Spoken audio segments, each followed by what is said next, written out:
Louvado seja nosso Senhor Jesus Cristo, nosso Mestre, Senhor. Estamos iniciando mais um culto voltado para o louvor de nosso Senhor Jesus Cristo, através do seu Evangelho de luz e redenção das nossas almas, e para estudo do Evangelho segundo o Espiritismo. Nós vamos fazer uma leitura inicial hoje,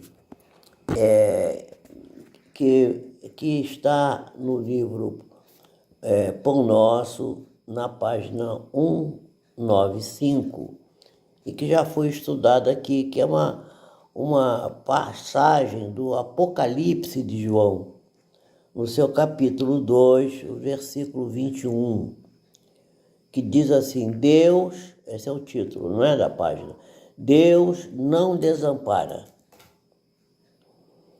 E aí vem a inscrição, conforme está no Apocalipse 2, 21, que diz assim: e dei-lhe tempo para que se arrependesse da sua prostituição, e não se arrependeu. E aí Emmanuel vai conversar conosco, dizendo assim: se o Apocalipse está repleto de símbolos profundos, isto não nos impede de examinar-lhe as expressões compatíveis com o nosso entendimento, quer dizer, de acordo com aquilo que podemos compreender, extraindo dessas lições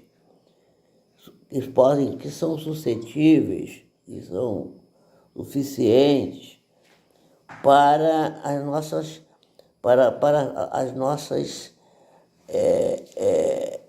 ampliações, para poder ampliarmos e ampliar o nosso progresso espiritual, quer dizer, ampliar a ideia para que o nosso progresso espiritual possa se alevantar, possa avançar.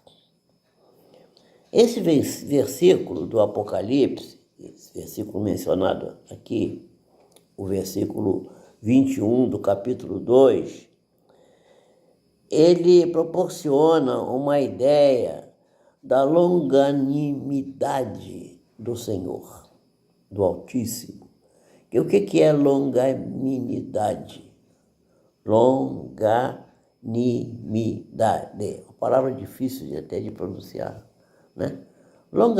Longanimidade é exatamente a capacidade do Altíssimo de compreender a situação precária na qual ainda nos encontramos, a situação pouco evoluída das nossas almas, que ainda estamos completamente obcecados e completamente manietados pelas coisas do mundo, pelas coisas materiais, e ainda não dedicamos praticamente nada do nosso tempo para tomarmos conhecimento da real posição na qual nos encontramos e para a qual devemos nos voltar para que possamos, de fato, avançar e aproveitar bem o momento atual, a nossa encarnação atual.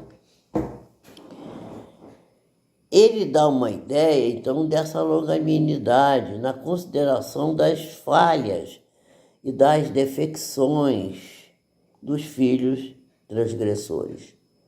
Quem são os filhos transgressores? Basta a gente prestar atenção que a gente vai saber que somos nós próprios. Mas transgressor de quê, gente, afinal? Transgressor de que mal que a gente produz? A gente não respeita o primeiro mandamento, que é amar a Deus sobre todas as coisas. Nós amamos o nosso passeio, nós amamos a nossa diversão, nós amamos a nossa família, nós amamos o nosso trabalho, nós amamos os nossos bens materiais, a nossa roupa, o nosso sapato, a nossa roupa bonita que compramos para mostrar para os outros, para sair, ou para se sentir bem, né, bem vestido, enfim. Nós amamos todas essas coisas, mas o que a lei manda é que nós amemos acima de todas as coisas a Deus. Quem é que pode dizer em sã consciência que ama ao Senhor da vida acima de todas as coisas? Não é? Então, essa primeira transgressão é essa. Né? Amar a Deus sobre todas as coisas, esse é o primeiro mandamento, e ao próximo como a si mesmo. É o segundo mandamento, que também pouco praticamos. Primeiro a gente ama a gente mesmo, ama os nossos amigos, nossos interesses, e o próximo a gente também às vezes ama, mas fica num segundo, terceiro, ou quarto, ou quinto, ou sexta posição. Muita gente insiste pela rigidez e a irrevogabilidade das determinações de origem divina, quer dizer, como se as leis de Deus fossem absolutamente irrevogáveis.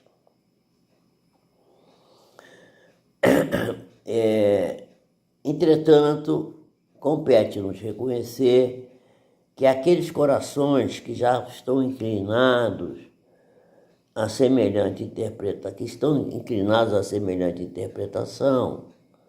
ainda essas pessoas que ainda acreditam que não há possibilidade de que Deus venha a revogar as suas decisões, essa irrevogabilidade, as pessoas que creem nisso firmemente e acham que isso é que é a verdadeira condição da vida, essas criaturas, elas ainda estão num patamar que não conseguem compreender a essência sublime do amor. Que amor? Do amor que apaga todos os equívocos, do amor único e puro do Criador, que apaga as vidas obscuras e faz nascer um novo dia nos horizontes da alma. Quer dizer, o que quer dizer isso?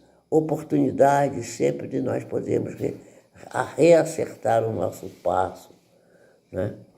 Se entre os juízes terrestres existem providências fraternas, qual seja a da liberdade sob condição, por exemplo, será que o tribunal celeste, constituído de inteligência muito mais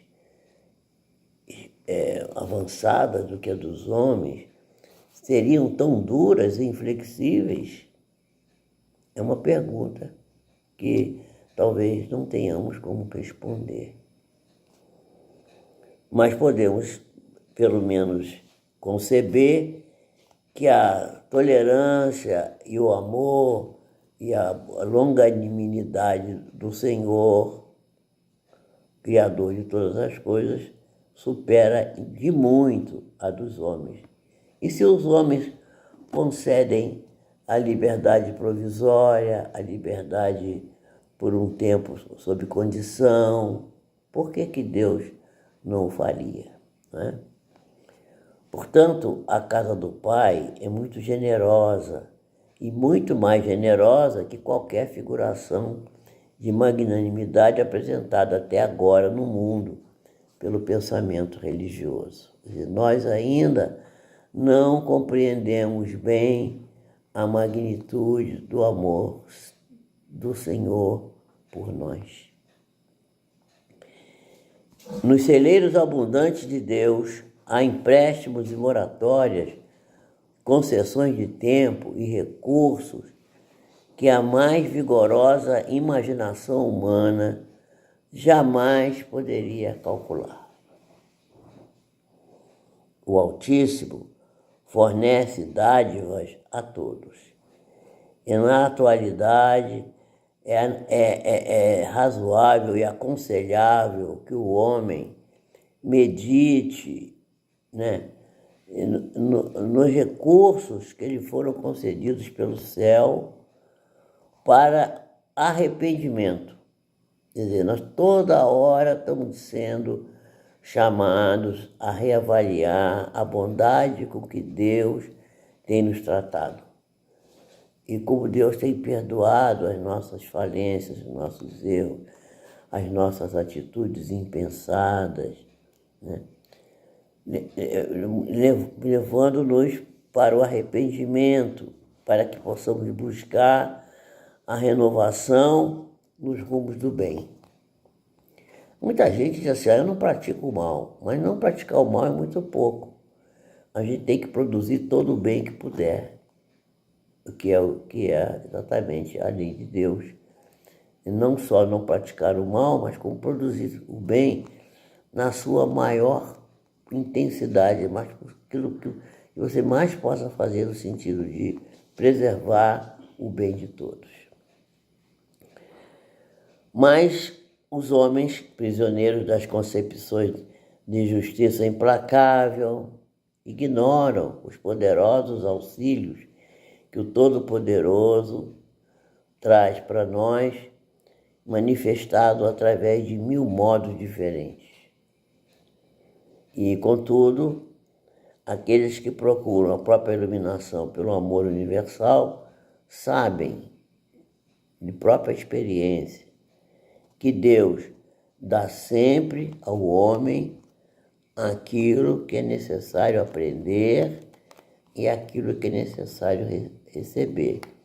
E nós vivemos pedindo coisas que às vezes vão nos trazer choro, vão nos trazer dor, vão nos trazer lamentações, porque não sabemos ainda o que é realmente importante para as nossas vidas e aquilo que realmente não tem valor nenhum. Ainda temos muita dificuldade de reconhecer essa questão. Então, Deus tem 1000 modos diferentes de nos atender e de nos ajudar, nos dando iluminação e em virtude do seu grande amor, do amor universal. Mas aqueles que já têm um bom senso, já sabem que Deus dá sempre aquilo que é necessário, aquilo que é melhor, aquilo que é o mais adequado para o nosso progresso espiritual, mas que nem sempre nós estamos, vamos dizer assim, preparados para receber, nem até, muitas das vezes, até recusamos, porque achamos que não é bem por aí. Mas quem somos nós para julgar isso? Bom, passamos agora ao estudo do Evangelho para ver que lição que nos foi trazida hoje. E nós estamos nos vendo aqui no capítulo 5 do Evangelho segundo o Espiritismo, no seu item 21, né? Esse capítulo 5 fala, o título é Bem-aventurados os aflitos. Bem-aventurados os aflitos. Jesus bem-aventurou os aflitos. Por quê? Como é que Jesus disse? Disse assim, bem-aventurados os aflitos, porque eles serão consolados. Exatamente dentro da página que a gente acabou de avaliar aqui. Quer dizer, toda aflição terá o coração divino aberto para consolar a criatura que passa pela vicissitude, pela dificuldade. E o Samson, o espírito Samson, que era um antigo membro da Sociedade Espírita de Paris, no ano de 1863, através de uma dos médiuns que serviram a Allan Kardec, nos deu a seguinte página, que trata exatamente da perda das pessoas amadas e as mortes prematuras. Pelo menos nós achamos que são prematuras. Uma criancinha, uma pessoa que está jovem ainda, forte, e que, né, morre. Esse último atentado que teve agora no Irã, acho que sempre temos... Fala mais alto.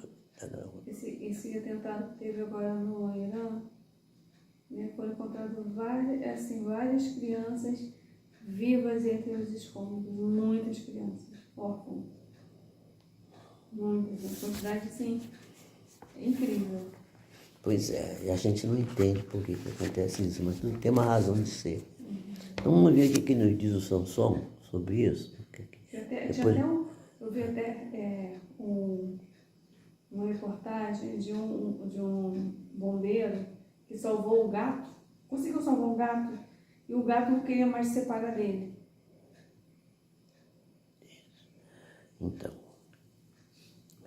Então, vamos ver que depois que a gente ouviu o Samson, a gente pode depois fazer um comentário sobre isso, né? Pois é, quando a morte vem ceifar nas nossas famílias, levando sem moderação pessoas jovens, ao invés daquelas que já estão mais vividas, mais velhas, nós dizemos frequentemente: ah, mas Deus não é justo, não é? Porque sacrifica esse que é forte, pleno de futuro, para conservar aquele que já viveu longos anos e está cheio de decepções da vida, uma vez que leva aqueles que são úteis e deixa, às vezes, aqueles que não servem mais para coisa nenhuma, os velhos.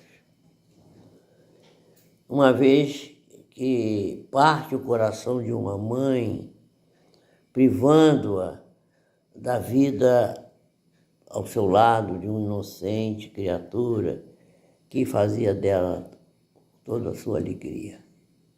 Né? Esse é o comentário que a gente faz. Deus não é justo porque leva uma criancinha, um jovem, e deixa às vezes uma pessoa já mais vivida. Meus amigos, é nisso que nós temos necessidade de elevar-nos acima da terra e acima do conceito da vida que temos, para compreender que o bem, frequentemente, está onde nós achamos que está o mal. E que a providência divina, ela é sábia. E ali é onde a gente acredita, né? Vê uma fatalidade cega, um destino, uma coisa que aconteceu, uma fatalidade, né? Nós estamos apenas medindo a justiça de Deus pelo valor da nossa. Será que nós temos esse direito? Podeis pensar que o Senhor dos mundos queira, por um simples capricho, infligir penas cruéis às suas criaturas.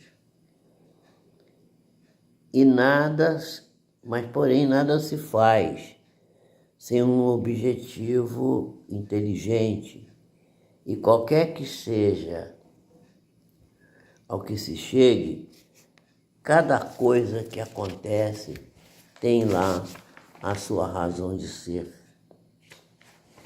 E se prescrutássemos melhor todas as dores que nos atingem, nelas nós iríamos encontrar sempre a razão divina, uma razão regeneradora, e os nossos interesses mesquinhos, miseráveis mesmo, seriam de consideração absolutamente secundária, e relegaríamos esses nossos interesses a um plano desprezível, talvez o último plano que pudéssemos colocar. Muitas das vezes, meus amigos, é preferível a morte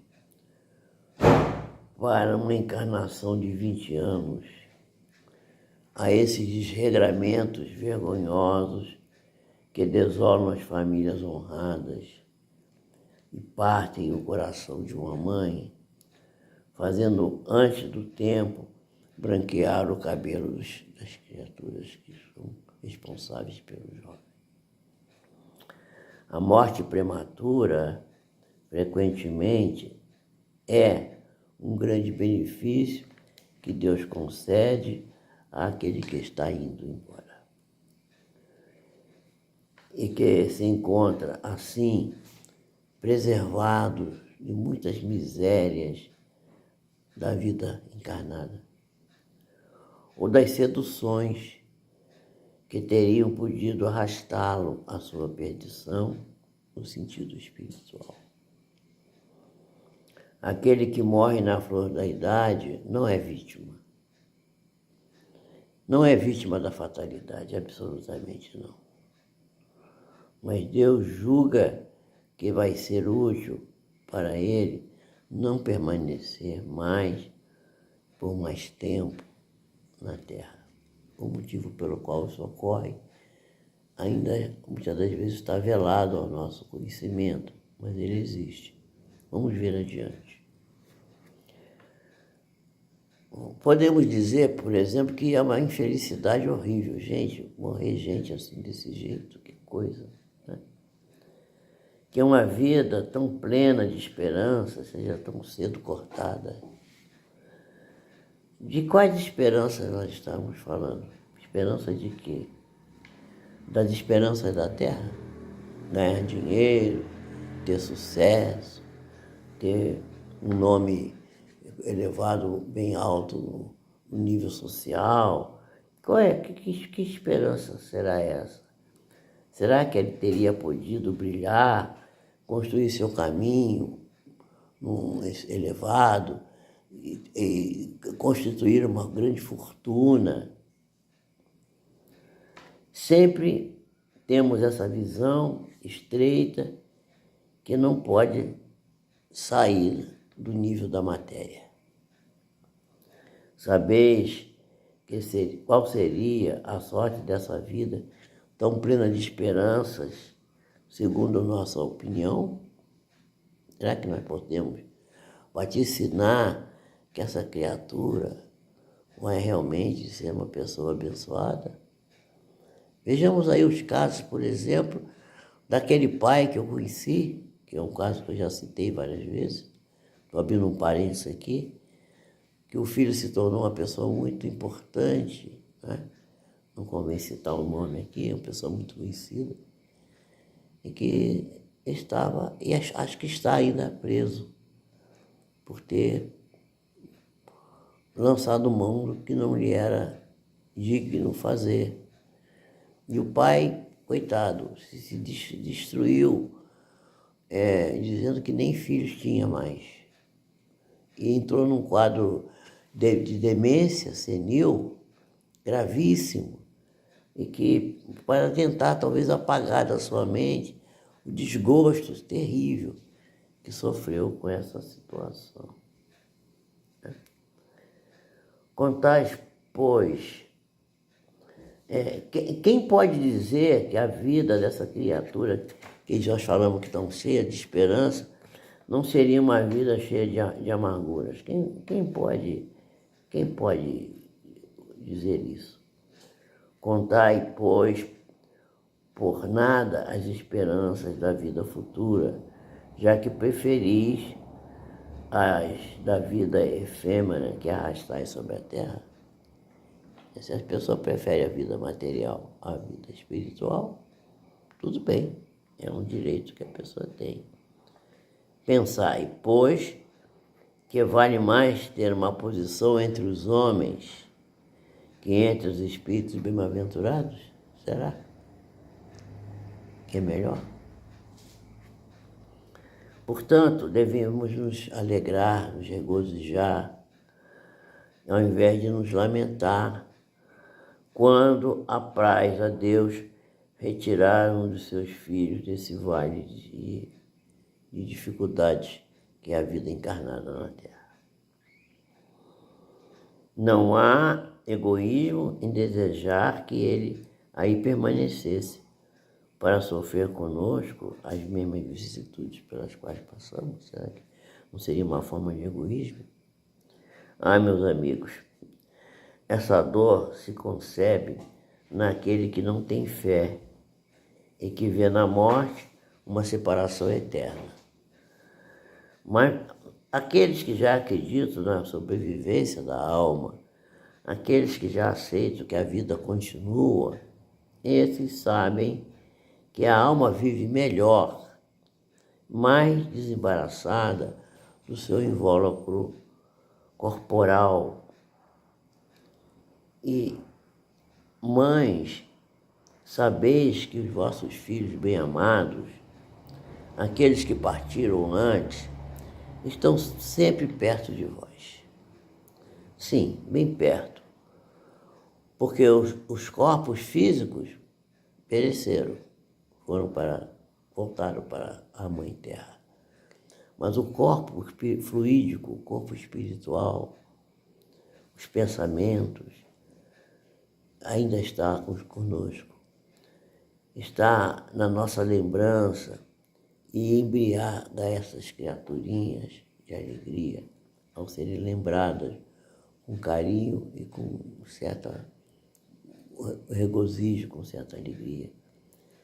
Mas também as dores desarrazoadas, porque sentir dor pela perda de um ente querido é razoável.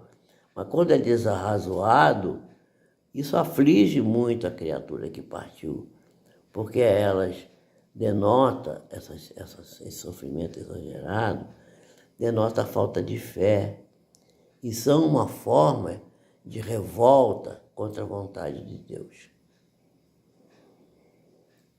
E as pessoas que já compreendem a vida espiritual devem escutar as pulsações do seu próprio coração, chamando esses entes bem-amados e se pedir a Deus para os abençoar. Sentireis em vós essas poderosas consolações que secam as lágrimas, essas aspirações maravilhosas que vos mostrarão o futuro prometido pelo soberano da vida, o Senhor do mundo. Tudo está numa coisa chamada ponto de vista. Se o ponto de vista for o ponto de vista material, até é justo esse pensamento negativo. Mas se o ponto de vista for elevado, estiver acima, num ponto de vista para as coisas voltado para as coisas do espírito, pouca importância deveremos dar às coisas do mundo. Ou melhor, dar importância a elas, mas na sua devida medida, sem achar que são as únicas que merecem a consideração nossa. Então essa é a mensagem que o nosso Sanson nos manda para que possamos refletir e poder, talvez assim, emitir uma boa opinião, levando em consideração o sentimento que devemos ter de que somos seres espirituais, vivendo algumas experiências materiais. Não o contrário, não seres materiais que de vez em quando têm uma experiência espiritual. Não, nós somos seres espirituais, principalmente. E o primeiro mandamento é amar a Deus sobre todas as coisas e ao próximo como a nós mesmos. As demais coisas todas virão por acréscimo se nós fizermos isso. Quer comentar? Já, claro, evidente. Mas você discorda, concorda com isso? Concordo. É uma questão de visão, né? Ponto de vista. Então, você está concordando, mas não está muito, não aceita muito. Acho que talvez ainda falte um pouco de... Né? A gente vai devagarinho aprendendo a compreender as coisas como elas de fato devem ser. Nós somos seres com muitas reencarnações, né? Então, nem sempre a gente vai ter a mesma evolução da encarnação passada. Às vezes a gente vai ter mais um pouco, às vezes a gente não vai evoluir tanto quanto na encarnação passada.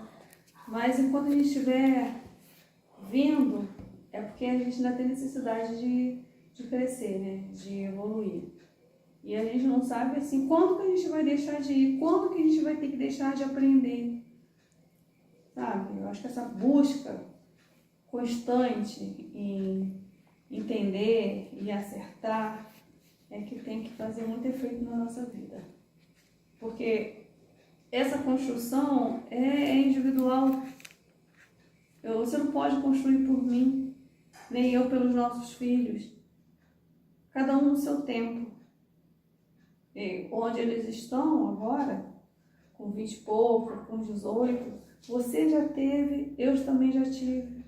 E a gente não tem essa mesma percepção que a gente tem agora, hoje. Eu não tinha. É só o tempo que vai trazer. Só a maturidade. E isso é intransferível. Tem gente que vai passar a vida inteira e não vai amadurecer. Verdade. Não vai ter conhecimento.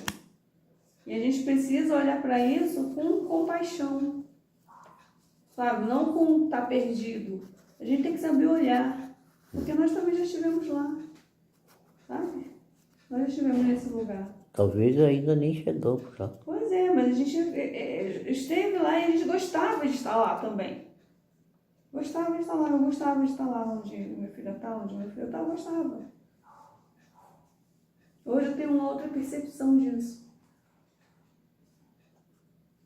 Mas o que você está querendo dizer com isso? Não, estou falando questão de aprendizado, de evolução. Né? Mas nós não temos que ter, veja só, presta bem atenção. É o que você própria está falando, mas tem que dar uma boa esclarecida para ficar muito nítido que ninguém tem que dar caminho para ninguém. Cada um tem que encontrar o seu caminho. Sim, por isso que eu falo. Isso é que é a questão. Por isso que eu falo. Porque quando a gente fala assim, dá a impressão que a gente está cobrando de alguém que está perdido, não sei que não. Ninguém aqui em nenhum momento se falou isso, usou esses termos. Não, em nenhum momento. Aqui o que se falou aqui no começo foi que a bondade de Deus, que Deus está aqui o Apocalipse, ó. E dei-lhe tempo para que se arrependesse da sua prostituição, e não se arrependeu. Quer dizer, e Deus vai continuar dando até que a pessoa se arrependa. Então é disso que a gente está falando, né? Mas nós não podemos, por causa disso, achar que não preciso fazer nada porque Deus vai sempre me perdoar, depois eu dou um jeito. Não é assim. A gente tem que já começar, quanto mais cedo a gente começar a entender as coisas, melhor, não é? É isso aí. Então nós estamos aqui encerrando o nosso estudo de hoje, nosso culto evangélico, lembrando que Deus, nosso Pai, é todo amor e bondade, e está todo tempo a nos solicitar que nós possamos nos arrepender das nossas falhas e criarmos uma visão mais elevada a partir da vida espiritual. Possamos rogar a Deus que abençoe a todos e dê às criaturas uma visão mais ampla da vida espiritual, para que a pessoa não procure encontrar na vida material coisas que ela só poderá encontrar na vivência espiritual, e que é sempre um passo à frente que estamos dando no sentido de compreender essa realidade.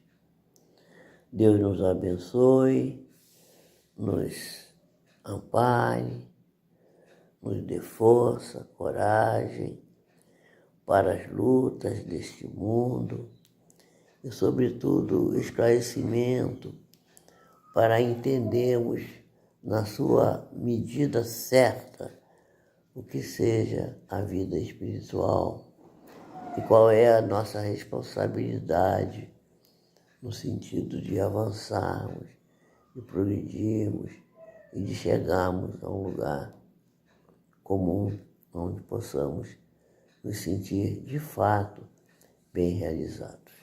Deus nos proteja, nos ampare e eu agradeço a todos que assistiram até aqui e nos propomos mais adiante a continuar esse trabalho de oração, de prece, das leituras do Evangelho e das páginas da espiritualidade maior, que são como uma espécie de lenitivo para as nossas vidas e exemplificação para os nossos passos. Que assim seja. Deus nos abençoe a todos.